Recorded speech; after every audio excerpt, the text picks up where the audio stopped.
From Hollywood, it's time now for... Johnny Dollar. Dr. Lionel Champion here, Mr. Dollar. Who? I'm surprised Meg McCarty didn't answer. I ordered her to keep you in bed there at her place until I could see you again. I am in bed. And I take it you're the doctor who bandaged me up this way, put on this splint. That's right. After I tangled with the propeller of Captain Morgan's fishing boat this morning. Yes, only it was yesterday. Huh? You were unconscious when the captain and his men brought you in. After treating you, I gave you sedation. Oh. Rest was the most important thing. How did you ever happen to fall off that boat? Fall? Doctor, I was pushed.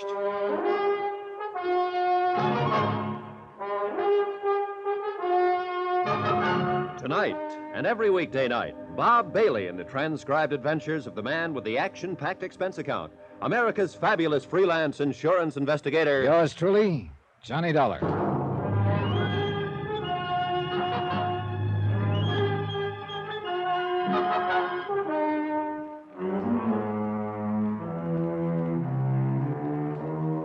From Special Investigator Johnny Dollar, location Cod Harbor, Massachusetts, to the Intercoastal Maritime and Life Insurance Company, Boston. Assignment, the Meg's Palace matter. Report and expense account continued. As soon as I hung up on Dr. Champion, I again checked the splint on my right leg and confirmed the suspicion that I couldn't possibly walk on it. Then, a few minutes later, Meg McCarthy came into my room. She carried a tray filled with enough food to choke a horse. And while I piled into it, she brought me up to date. It's in Barnesboro that Dr. Champion has his office. And lucky it was for you he happened to be here in Cod Harbor on his weekly visit. Oh, you were a sorry-looking mess when the men brought you in. Yesterday, the doctor said. You've been out as cold as a codfish ever since. But I can tell by the looks that the rest has done a lot for you.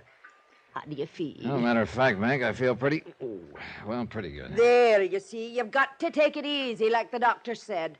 Just lay there and rest and sleep and eat all the good food I bring you. Yeah, except and unless I get up and going on this case. You try that and I'll lash you to the bedpost. Doctor's orders is doctor's orders, so don't you try nothing different. Yes, ma'am. Oh, it's a miracle, praise be, that propeller on the Lily Ann didn't cut you to ribbons. Captain Billy and his crew brought me back here, huh? Who else? Where are they now? Fishing out on the banks, of course. What did you expect? Don't you know they have to earn a living the same as me and you? And what about keeping up the payments on that seagoing bathtub? Precious little time they had for fishing yesterday after that fool trick you pulled falling off of her. Is that what they told you happened? Of course, what else? Meg, which of the men told you I'd fallen off the boat? Well, all of them. Only the first mate, young Charlie Montgomery, the engineer, and, of course, my Willie by himself, Captain Morgan, to you. And they all told it the same way? What? Why not? Should they be after making up fairy tales? How did they tell it? You're sure that screw didn't hit you on the head, too? You lost your memory? How did they tell it, Meg? It's important. Well, whilst they went about their chores, you were standing alone up in the bows. Then they heard you yell. Yeah? Despite of the darkness, they seen you splash in the phosphorescent wake. And there you were, being sucked under by the prop. That's all. And they all told it the same? Exactly the same. Even young Charlie Buttons kept saying it over and over. I saw it all. Oh? Well, you know, like he was still struck with the fear of what might have happened to you. I wonder. Well, stop wondering and get yourself some more sleep, or the doctor'll have me head. And if he does, I'll take it out on you. And believe me, Johnny boy, that'll be a lot worse than the fool accident of yours ever was. Meg, listen to me. It was no accident. What? I was thrown overboard. Oh, Johnny boy, you're raving delirious out of your head. I was leaning over the rail, watching the water, and a powerful pair of arms belonging to somebody aboard that boat picked me up and tossed me over. Who? Ole Jensen, young Charlie Buttons, Montgomery, or Captain Billy himself. You start raving, Johnny. You must have got hit on the head. And I'll bet my last buck that whoever did it is the same one who slugged me in the alley, the same one who's threatened to burn you out of this place of yours. Oh, no. And the minute I get up out of this bed, Tell me something. Yes? Tim Beasley, your police chief and mayor and so on. Yes? Has he been up here to see you? That good-for-nothing blatherskite, no. And what's more, if he shows his ugly face in my establishment, I'll toss him out on his beam ends. But why do you ask? Because I told him to get the threatening notes from you. Check them against the handwriting of several people here in Cod Harbor. Who? Like that sniveling cousin of his, Clem Harris, that runs the Silver Plate Cafe? Yeah, among others. Well, he ain't been here, and I won't have him here. I take it you and he don't get along. Of course we don't. Why? Because ever since his cousin Clem has been in business, Tim has threatened to close me up. For what reason? For breaking town ordinances on restaurants. The kind he enforces over to Barnesboro. Well, have you been breaking them? No more than no less than dear cousin Clem or Tony 14 or Ernie Turner does after their harsh joints. But me, he always is picking on, and why? Because I get most of the business from the fishermen. So you want a suspect in this case, Johnny boy? You've named them for me, Meg. The other cafe owners. All right, so I'll give you one. Tim Beasley and Clem Harris working in cahoots. And if it wasn't one of them waylaid you in the alley... Whoa, wait a minute. Neither of them could have been aboard the Lily Ann. Then you must have fell. Oh, Meg, when is the doctor coming to see me? He should be here by now. Well, if he doesn't come pretty soon, I'm getting up and going, orders or no orders. Johnny? Motives, suspects? Why, Meg McCarthy herself could have rigged this whole thing. Called me in as a cover-up while she burned up her place to collect $15,000 insurance. Even her intended, Captain Billy Morgan, who'd collect her life insurance if she were to die in a fire. Tim Beasley, lazy slob of a general factotum in Cod Harbor, to put Meg's palace out of business on behalf of his cousin, Clem Harris. Or Clem himself. Or one of Captain Billy's crew for some reason I hadn't yet fathomed. Half an hour later, Dr. Champion arrived, looked me over, and then went to work with a pair of bandage shears. So now we'll take off that splint. Oh, but if something's broken, Doc. Not a thing broken, Mr. Dollar. Just an old trick of mine. Huh? You needed absolute rest until I could see you again. And from what I've heard about you, you wouldn't have taken it unless I fooled you into it. And that was the sole reason for the splint. Doc, you're a wonder. There we are.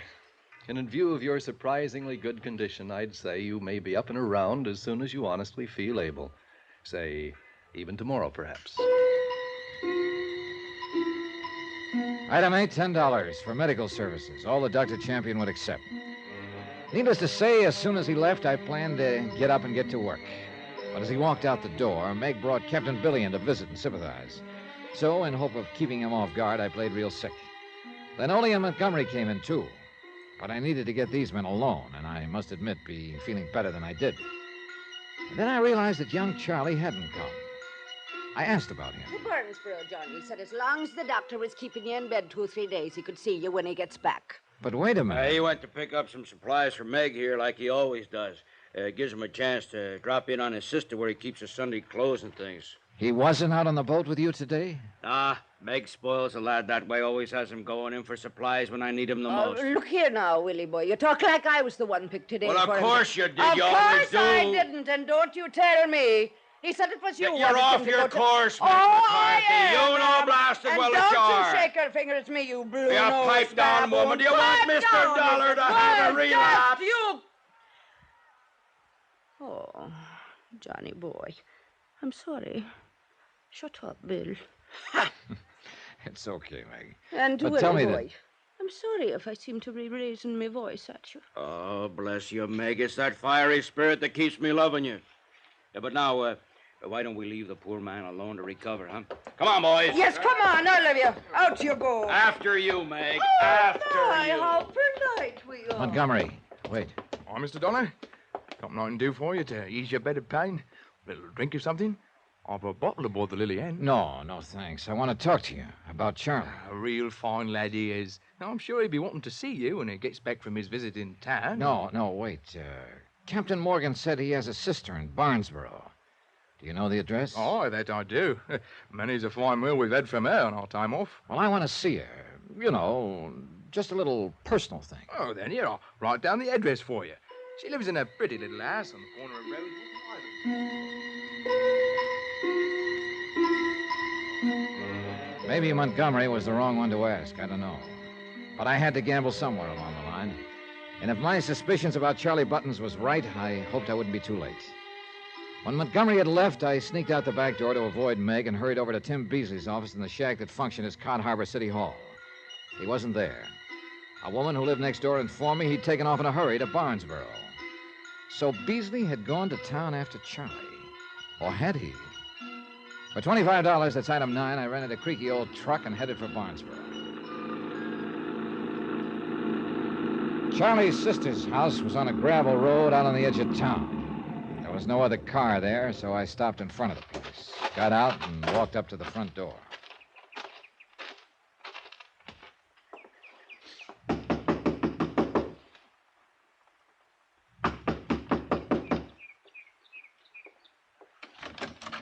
Sorry, mister, but my sister... Mr. Dollar. Hello, Charlie. Yeah, I meant to say, why didn't you come in? Sure glad to see you're all right, Mr. Dollar. Are you? That sure was awful. You're falling off the boat that way. What's the matter, Charlie? Aren't you feeling good? Yeah, sure. Sure I am. You look a little pale. And say... Well... Packing up to leave, huh? Yeah, Well, I'm tired of the fishing business, Mr. Dollar. Gonna give it up. Go somewhere else to earn a living. Tired of it, yeah. Why did you do it, Charlie? Huh? I don't know what you mean. It took somebody who knew that boat pretty well to sneak up on me in the dark and push me overboard. Took a strong, young pair of arms to do it, too. Yours, weren't they? Well? I didn't want to do it, Mr. Dollar. So help me, I didn't want to. But he made me. Yeah? Who made you? He found out. He found out about me, about my record. What record? That I'd killed a man once, accidentally, when I was just a kid. And I'd run out and escape from the reformatory.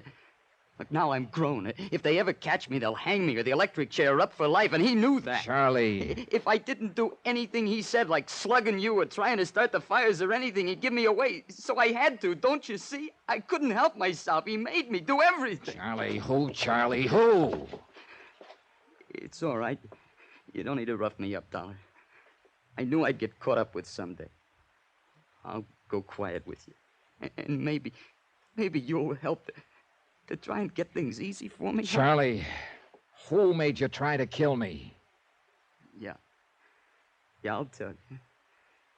It was so he could get you out of the way and burn up Meg's palace and her with it. I'll tell you, Mr. Dollar, it was... Oh, no. Huh? There, at the window, behind you. That old trick? Oh, no, you... Help! The boy fell against me, pinning me to the floor. And as I pushed him away, I saw the patch of red slowly spreading on the front of his shirt directly above the heart. By the time I got to the window, a car had taken off down the old gravel road and was completely obscured by a thick cloud of dust. And I wondered. I wondered for whom the shot that killed Charlie had really been intended.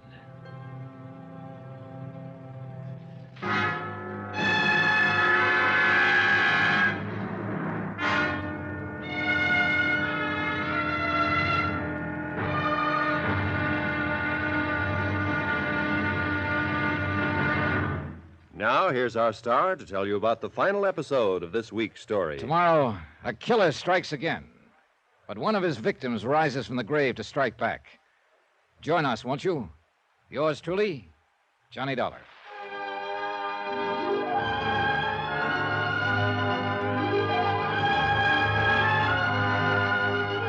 Yours truly, Johnny Dollar, starring Bob Bailey, is transcribed in Hollywood. It is produced and directed by Jack Johnstone, who also wrote this week's story. Be sure to join us tomorrow night, same time and station, for the next exciting episode of Yours truly, Johnny Dollar. Roy Rowan speaking.